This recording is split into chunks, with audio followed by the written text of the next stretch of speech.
एक गांव में दो भाई रहते थे। एक का नाम जैन था और दूसरे का नाम अहमद। जैन बर्फी पराठे का ठेला लगाता था, मगर अहमद कोई काम नहीं करता था और कभी किसी से उधार लेकर गुजारा करता था। एक दिन अहमद अपनी माँ के लिए नए कपड़े लेकर आता है। अहमद की माँ बोलती है, ये कपड़े तो बहुत अच्छे हैं, मगर बहुत महंगे भी लग रहे हैं, और तुम तो कोई काम धंधा भी नहीं करते, कैसे ले आए ये तुम? अहमद बोलता है, अरे माँ, ये सब छोड़ो और बस प्यारे से कपड़े पहनो और बताना कैसे लग रहे हैं। तभी वहां पर जैन भी आ जाता है और दोनों माँ बेटी की बातें सुन लेता है। किसी से पैसे उधार लिए होंगे, उन्हीं पैसों से लेकर आया होगा ये नए कपड़े। तू भले ही कोई भी जुगाड़ करके पैसा कमा लेगा, लेकिन तू उन पैसों से कभी कोई अच्छा काम नहीं कर पाएगा। आप हमेशा ऐसे ही बोलते हो, आप इतनी ईमानदारी करके क्या करोगे? मुझे तो जल्द से जल्द अमीर बनना है, आपकी तरह ईमानदार बनकर जिंदगी भर गरीब नहीं रहना है। इतना सब कुछ बोलकर वो अपने भाई को चुप करवा देता है, लेकिन जैन समझदार था। उससे पता था कि ऐसे जुगाड़ करके कोई भी अमीर नहीं हो सकता। जैन हमेशा अच्छे और महंगे सामान से ही पराठा बनाता था। वो कभी खराब सामान इस्तेमाल नहीं करता था। वो सिर्फ अपना फायदा नहीं सोचता था। एक दिन वो सामान लेने दुकान पर गया। तभी दुकानदार जैन से बोला, भैया मुझे एक बात बताओ कि तुम इतने महंगे आटे और देसी घी से क्यों बर्फी पराठे बनाते हो? इससे तुझे कुछ फायदा भी होता होगा। दुकानदार भाई, मेरे ग्राहकों की सेहत का ध्यान रखना मेरी जिम्मेदारी है। मैं सस्ते सामान से बर्फी पराठा बनाकर उनकी सेहत खराब नहीं कर सकता हूँ। जैन जहाँ ठेला लगाता था वो जगह बाजार के बिल्कुल बीच में थी, इसीलिए उसकी दुकान हमेशा गाहकों से भरी रहती थी। लोग बड़े शौक के साथ बर्फी पराठा खाते थे और अपने घर वालों के लिए पैक करवा कर भी लेकर जाते थे। रोज जैन शाम को काम से वापस आकर तमाम कमाए हुए पैसे माँ को दे दिया करता था। उसे बर्फी पराठे में अच्छा सामान लगाने की वजह से ज्यादा फायदा नहीं होता था। ऐसे ही में जैन रोज शाम को वापस आकर तमाम पैसे माँ को दिया करता था। हर रोज के मुकाबले आज कम पैसे देखकर उसकी माँ उसे बोलती है, ये पैसे तो पहले से भी कम है।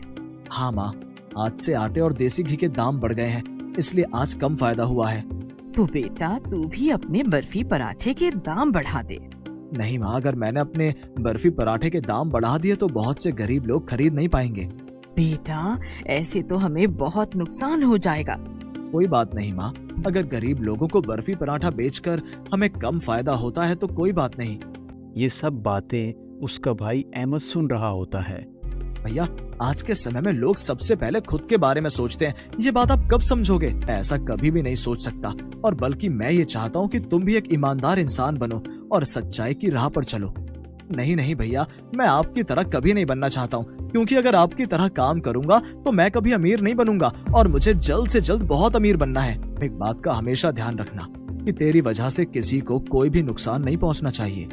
दोनों की बातें सुनकर उनकी माँ बहुत परेशान हो जाती है और मन ही मन में सोचती है कि इन दोनों भाइयों की सोच बहुत अलग है और मेरे मरने के बाद इनका क्या होगा।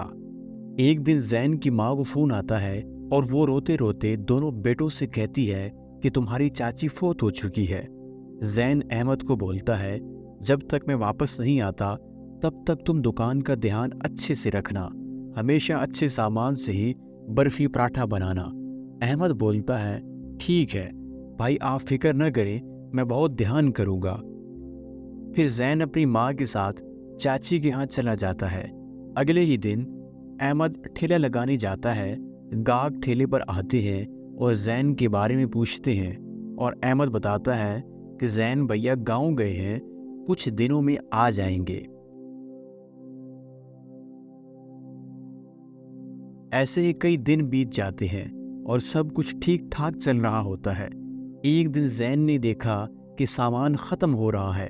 वो सोचता है, कल ही मार्केट से सारा सामान खरीद कर लाता हूँ। अगले ही दिन वो दुकान पर चला गया और दुकानदार से बोला, मुझे सस्ता सामान चाहिए। तभी दुकानदार बोलता है, तभी दुकानदार बोलता है कि महंगे सामान होने के मुकाबले में आटा सस्ते सामान में ज्यादा नहीं है। ये सब सुनने के बाद भी अहमद सस्ता ही सामान खरीदता है।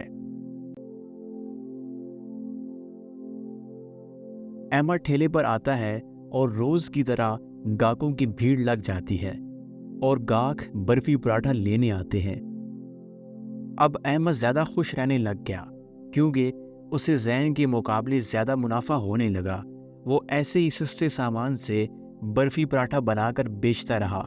कुछ दिनों बाद उसके ठेले पर भीड़ कम होने लगी। लोगों का ठेले पर आना बहुत ही कम हो गया था। तभी दो गाहक जैन के ठेले पर बर्फी पराठा लेने के लिए आते हैं और आपस में बात करते हैं और तभी उनमें से एक बोलता है, कल मैं डॉक्टर के यहाँ गया था क्योंकि पता नहीं कैसे मेरा पेट में बहुत दर्द हो गया था, और तुम्हें पता है वहाँ पर रमेश, कमलेश और गीता भी थे और उन सबको भी पेट दर्द की परेशानी हो रही थी। डॉक्टर ने बताया कि हम सबको फूड पॉइजनिंग हो गई है। ये सब बातें सुनकर अहमद कुछ परेशान हो गया क्योंकि वो बहुत ही सस्ते सामान से बर्फी पराठा बना रहा था। वो सोचने लगा कि अगर ये सब सस्ते सामान की वजह से हुआ है तो पुलिस मुझे पकड़ लेगी। ये बातें सोचकर वो और भी ज्यादा डर जाता है और वो जल्दी से घर जाकर जैन को फोन करता है।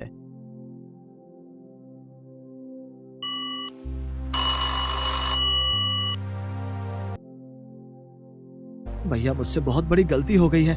आपने मुझे बहुत समझाया लेकिन मैंने आपकी बात नहीं मानी और लालच की वजह से मैंने सस्ते सामान से बर्फी पराठा बनाकर बेचे और मेरी वजह से उन सभी लोगों को फूड पॉइजनिंग हो गई। भैया, आप मेरी मदद कर दीजिए। मैंने तुझे पहले ही मना किया था लेकिन तूने मेरी बात नहीं मानी थी। अब देख, तेरी वजह से सब लोग बीमार हो गए हैं। श्याम, पहले जा और वो सस्ते सामान को बाहर फेंक दे। जैन अहमद को समझाता है कि वो तमाम सामान बाहर फेंक दे और अल्लाह से दुआ करे कि अल्लाह उन सब को जल्द अज जल्द ठीक कर दे। फिर अहमद ने वैसे ही किया और सबसे पहले वो तमाम सस्ता सामान बाहर फेंक दिया। अहमद को अपनी गलती का एहसास हो गया और उसने सोच लिया कि आइंदा कभी भी लालच नहीं करूंगा। मेरी वजह से सभी लोग बीमार हो गए हैं। आज के बाद कभी जुगाड़ से काम नहीं करूंगा। और वो अल्लाह से तमाम लोगों के लिए दुआ करने लगा।